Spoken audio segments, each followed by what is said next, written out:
Hello guys, তোমরা কেমন আছো? আমি তো ভালো আছি। তো তোমাদের খোঁজ খবর কি বলো? তোমরা যদি ভালো থাকো তাহলে আমি ভালো থাকবো। তো ব্যাপার হচ্ছে, একটা হাসির খবর হচ্ছে যে আজকে একটা ফ্লিপকার্ট থেকে একটা জিনিস অর্ডার দিয়েছিলাম।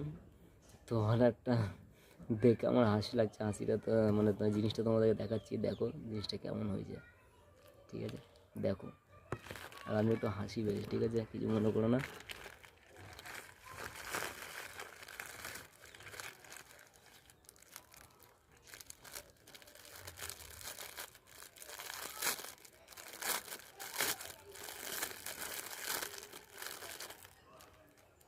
এটা যদি কাউরির লাগে তাহলে বলো, ওকে? যদি কেউ মনে করো যে কাজে লাগাবে ফানি ভিডিও করার জন্য, তাহলে বললো, আমার নাম্বারে যোগাযোগ করো। আমি তোমাদেরকে ভিডিও বানানোর জন্য দিয়ে দেবো। বলে পটিটা কেমন, এটা কার? নিশ্চয়ই যে ভিডিওটা দেখছি এটা তারই। ওকে, ভালো থাকো সবাই।